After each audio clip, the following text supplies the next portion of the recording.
Olá para você que nos acompanha, está no ar mais um programa Entrevistas DPE. Eu sou Rui Silva e nesta edição vamos falar sobre a importância do Dia Nacional da Visibilidade Trans, que é celebrado em 29 de janeiro. Também considerando que ainda persistem altos índices de discriminação, acolhimento inadequado, ausência de políticas públicas e programas específicos voltados ao combate ao preconceito.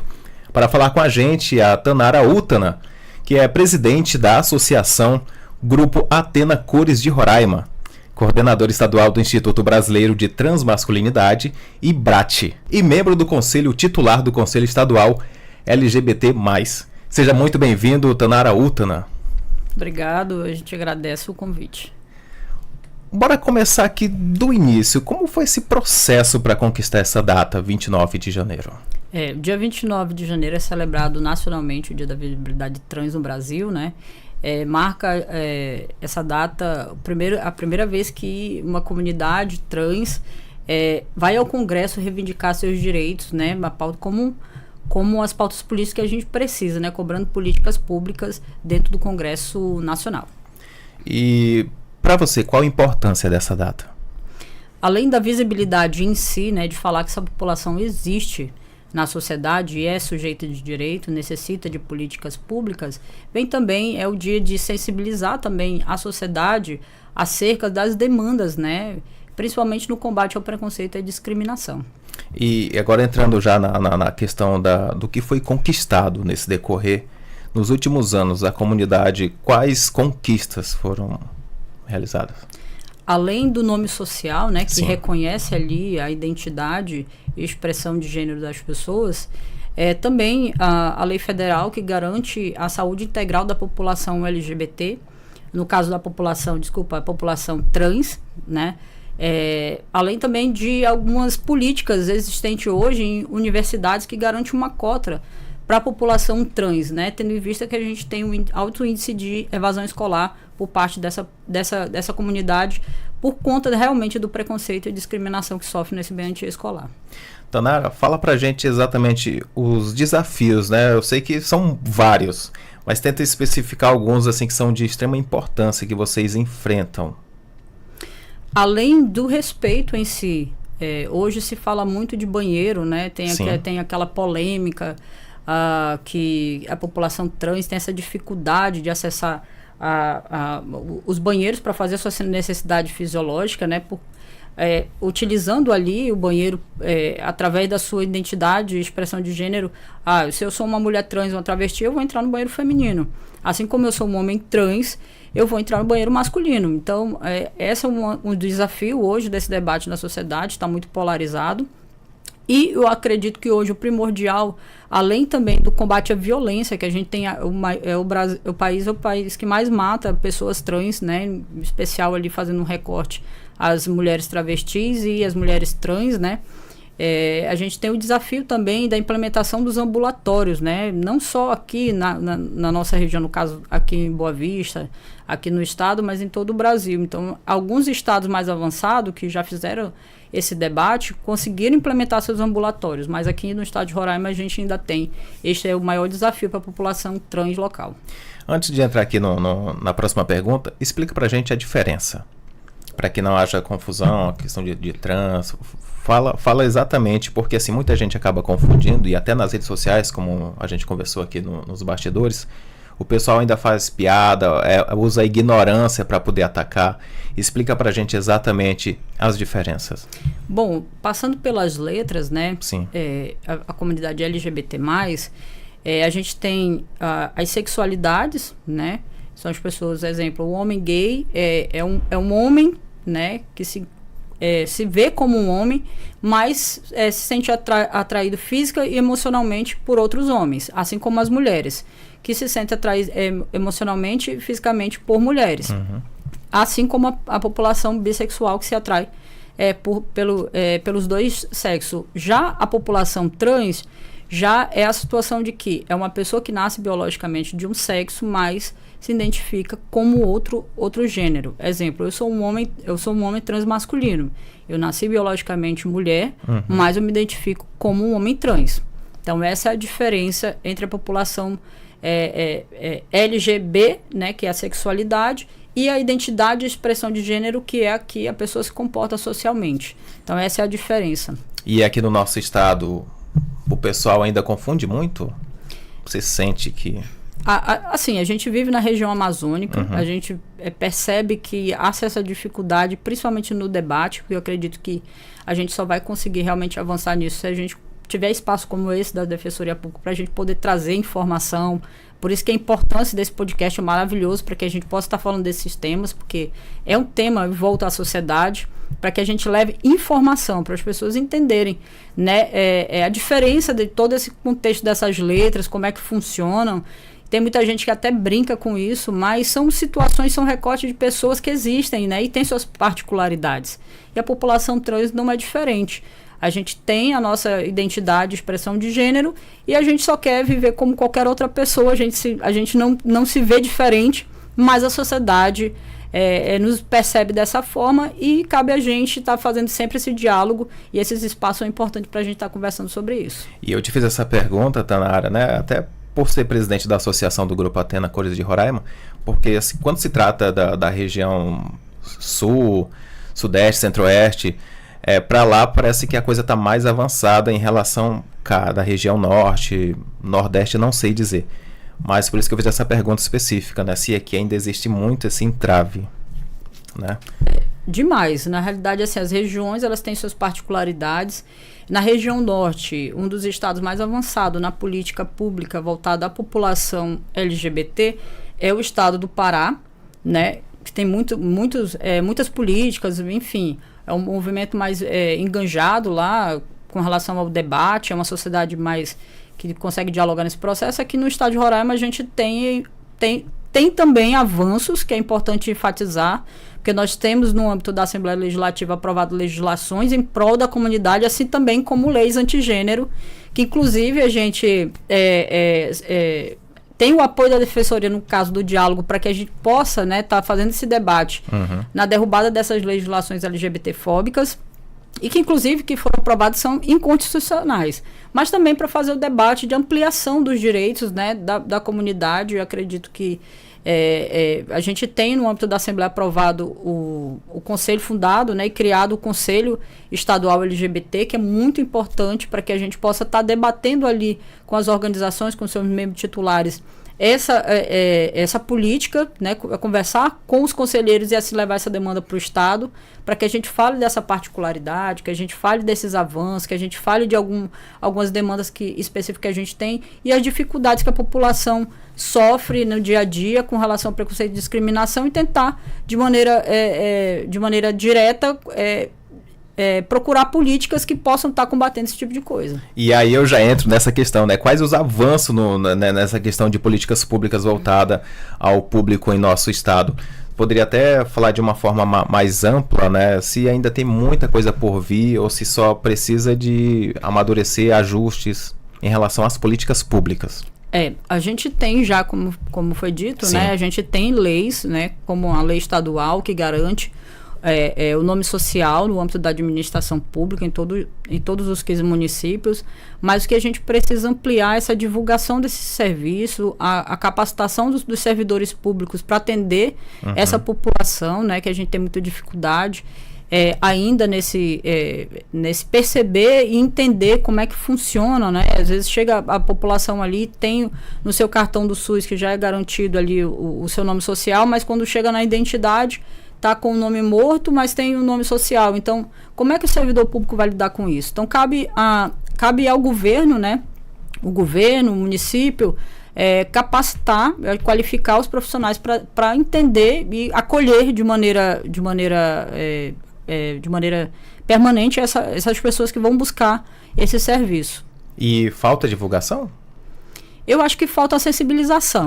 Né? A divulgação, as entidades, eu acho que é importante enaltecer o trabalho das organizações locais, né? Tem o Grupo Diversidade, tem a Associação Mater, tem o Grupo Atena Cores, tem o Grupo Sabá e tem outras entidades como também algumas outros movimentos coletivos que contribuem nesse diálogo, nessa ampliação dessas políticas públicas, no sentido também as Mães da Resistência, a Mãe da Diversidade, que vem para agregar nessa luta em prol da diversidade. Eu acho que é importante a gente enaltecer o trabalho dessas pessoas que contribuem, né, nesse diálogo para sensibilizar o poder público acerca desses processos. E Tainara, falando agora de preconceito, como derrubar o preconceito? Eu acho que com respeito. Eu acho que o respeito é o caminho para que a gente possa construir, derrubar os muros e construir as pontes. Eu acho que o debate é saudável, sempre vai ser importante para que a gente possa construir realmente esse debate de respeito, primeiro da cidadania, porque a gente está falando de pessoas, a gente não está falando de...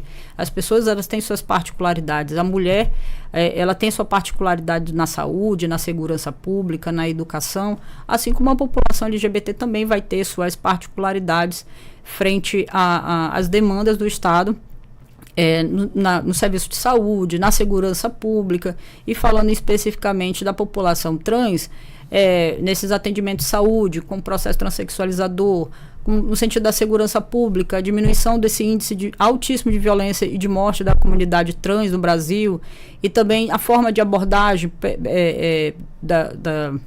acerca da população trans, dos agentes de segurança pública, na educação, o respeito à identidade e a identidade e expressão de gênero das pessoas, né, no âmbito da rede de ensino, também nas instituições privadas e públicas, né? Então, é importante a gente pensar nesse sentido.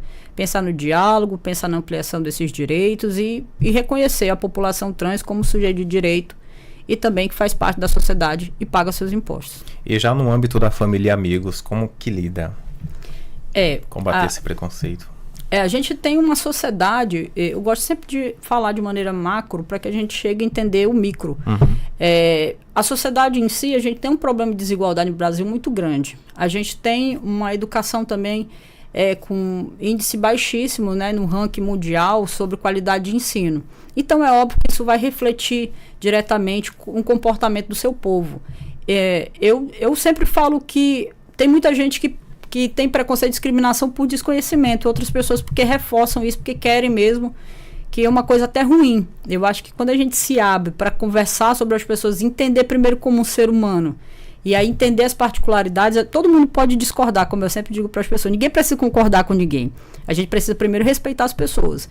E a partir do respeito, a gente constrói um diálogo para que a gente consiga entender a demanda do outro. Então, no sentido familiar, a gente tem muitas famílias, sim, que não acolhem os seus filhos, que não expulsam de casa, inclusive, por conta da sexualidade, por conta de ser uma pessoa trans. E é difícil, né, para a família entender esse processo.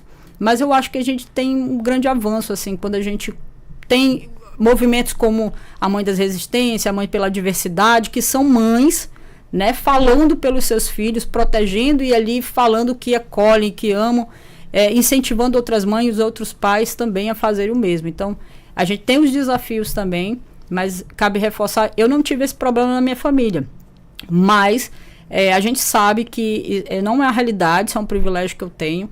A maioria das pessoas, elas são expulsas de casa, sofrem preconceito, discriminação, é uma coisa bem complicada, e o que a gente deixa enquanto mensagem, inclusive para mães e pais que estão ouvindo agora, acolha os seus filhos, acolha suas filhas, independente do que essa pessoa seja uma pessoa LGBT, uma pessoa trans. É importante que é o apoio da família que vai fazer a diferença na sociedade. Especialmente também a questão dos amigos, né? Os amigos... O mínimo de empatia, Sim, a gente tem, né? Como eu falei, passa por um processo educacional e tudo mais, mas os amigos são importantes, né? Nesses casos, momentos. Tainara, acaba até acolhendo mais do que a própria família, né? Sim, na realidade, até às vezes a família, no caso o pai e a mãe ali, não consegue respeitar aquela situação do seu filho ou sua filha, mas o tio, tem um primo, tem um amigo, tem um vizinho, enfim, sempre tem alguém que acolhe, sempre tem alguém que respeita, e isso faz a diferença totalmente na vida de uma pessoa trans, uma pessoa LGBT. Exatamente. E falando a respeito geral da associação, faça uma avaliação para a gente do movimento em Roraima. Olha, a gente tem, como eu falei, das instituições que fazem trabalhos permanentes lindíssimos, muito importante. Eu acho muito bom reforçar sempre o trabalho do Grupo Diversidade, do Grupo ATE, da Associação Atena, que tem essa contribuição nesse diálogo, e foi através desse trabalho dessas instituições que foi aprovada a Lei do Nome Social, né, que garante as pessoas travestis e transgêneros utilizarem o seu nome social no âmbito da administração pública no estado inteiro, assim também como o Conselho Estadual LGBT, a criação fez parte dessa construção das entidades, além também como os conselhos de saúde, conselho de assistência social, que temos a cadeira ali, que tem representantes da comunidade, e isso é um debate e ampliação das próprias instituições, que cobra do poder público essa representatividade, né? Que cobra ali, que nós temos essa demanda e precisamos estar ali permanentemente dialogando, levando essas demandas da nossa comunidade nesses espaços. Então, a Associação Atena, junto com os outros grupos, a gente tem um trabalho permanente aqui na cidade que faz toda a diferença, sim, na vida de muitas pessoas LGBT local. E, Tanara, qual seria a importância da Defensoria nesta situação? Bom, a Defensoria é uma grande parceira, uma grande amiga, inclusive, do movimento, através dos serviços, né, que oferta de maneira gratuita. Um deles é importante reforçar que a Defensoria, permanentemente, com diálogos com as nossas instituições, sempre faz aqueles mutirão de retificação de nome e gênero, leva o carro da justiça itinerante, né, até as instituições, para que a gente leve... a Defensoria leva esse serviço para a comunidade trans que não tem recurso para poder estar fazendo esse processo junto ao cartório. Então, a Defensoria Pública é primordial com esse serviço, né, em prol da população trans aqui local. Todo ano a Associação Nacional de Travestis e Transsexuais do Brasil, a ANTRA, apresenta um dossiê sobre a situação das pessoas transgêneros no país. Em 2022 tivemos, por exemplo, pelo menos 151 pessoas mortas, né, pessoas trans mortas, sendo 131 casos de assassinato e 20 de pessoas trans vítimas de suicídio. E houve também a oscilação em relação aos números de 2021. Mas o Brasil continua sendo o país que mais assassinou pessoas trans pelo 14º ano consecutivo. Em relação à violência, é algo que ainda assusta muito, e como faz para estar denunciando? Bom, além de... Bora trazer para a nossa região. Sim, né? trazer. Além de ter os DPs, né, que você pode estar fazendo ali, o boletim de ocorrência, a gente sempre orienta, enquanto instituição, ligar para o Disque 100, que é uma ferramenta importante, né, no combate à violação de direitos humanos, que é um programa do governo federal e que tem efeito positivo aqui, trazendo para a nossa realidade, e que realmente tem uma situação muito importante. Então, se você tem alguma violação de direito humano, Disque 100, ou também pode estar buscando a Defensoria Pública, que dispõe de serviços gratuitamente, para também estar fazendo defesa caso precise de um advogado de maneira gratuita. A Defensoria Pública também está sempre apoiando. Cita pra gente, Tana, um exemplo de violência. Bom, além do preconceito... Pode ser do mais simples ao mais complexo. Além de não respeito à identidade e expressão de gênero no âmbito da família, tem também o não conhecimento da expressão de gênero e da identidade da população trans no âmbito das escolas, que eu acho que é uma das maiores violações. Até porque um ambiente escolar é para você estar se desenvolvendo, né, nas suas capacidades intelectuais, enfim, cognitivas, e você tem diversas violações no ambiente escolar. Eu acho que toda a comunidade trans sabe do que eu estou falando, né? A gente sente na pele quão difícil esse período escolar para a gente eu acho que é um dos maiores índices de violência que a gente sofre, e é por isso que a gente tem diversos índices altíssimos de evasão escolar, além também do índice de suicídio, porque nesses espaços a gente sofre bastante bullying, enfim, esse preconceito. Gente, a questão do preconceito, sim, novamente, né? E eu, como uma pessoa cis, por exemplo, como eu posso somar contra esse preconceito? Bom, se você tiver alguma habilidade especial e queira contribuir, procure as entidades, que a gente sempre está precisando de voluntários para desempenhar diversas diversas ações. Você, como uma pessoa que está na comunicação, pode estar nos apoiando, trazendo as pautas, convidando as instituições para sempre estar falando de temas, né, sobre esse processo, para que a gente possa levar essas informações para a sociedade. Então, você que é uma pessoa que é aliada, que a gente chama de aliado, a comunidade LGBT, procura as instituições que a gente sempre tem serviço para vocês poderem estar contribuindo conosco. Não falta. Isso.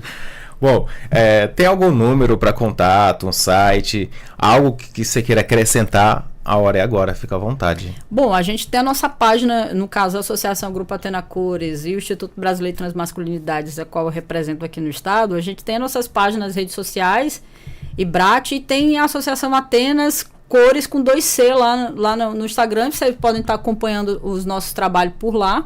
E pode também estar se voluntariando para estar contribuindo nessa luta do combate ao preconceito e discriminação aqui no estado.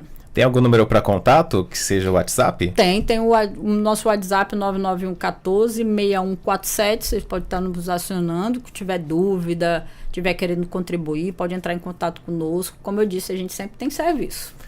E para quem está nos assistindo, dá um recado para essas pessoas. Bom, aproveitando esse mês da visibilidade trans, a visibilidade é todos os dias. Eu sempre digo para as pessoas que o nosso orgulho da nossa existência e resistência, porque eu acho que é importante falar sobre isso, porque a gente resiste a essa sociedade ainda que é muito LGBTfóbica, que é muito preconceituosa, que vocês tenham mais empatia com as pessoas, que a gente dialogue mais, que a gente tenha mais respeito, porque você não precisa aceitar como o outro é. Você não precisa dizer que concorda ou não concorda. Eu acho que o pilar do diálogo, eu acho que inicia no respeito. E a partir do respeito a gente vai construir uma sociedade mais fraterna e diminuir esse alto índice de morte da população trans no Brasil. Você também faz parte desse combate. Muito bem, conversamos com Tanara Uttana, que é presidente da Associação Grupo Athena Cores de Roraima, coordenador estadual do Instituto Brasileiro Transmasculinidades, IBRAT, e membro do Conselho Titular do Conselho Estadual LGBT+. Para saber mais sobre seus direitos, justiça e cidadania, acesse os canais de comunicação da Defensoria Pública Roraima. Obrigado, Tana. Eu que agradeço a Defensoria Pública. A gente sempre conta com o apoio de vocês e é um grande parceiro aí do movimento LGBT, no caso da defesa da população LGBT como um todo. Muito obrigado pelo convite. A gente está à disposição sempre para a gente poder estar fazendo sempre alguns debates sobre sanar esse tema. Quaisquer dúvidas, né, que o pessoal tiver. Muito bem. Então, ficamos por aqui. Eu sou o Rui Silva e até a nossa próxima edição do programa Entrevistas DPE.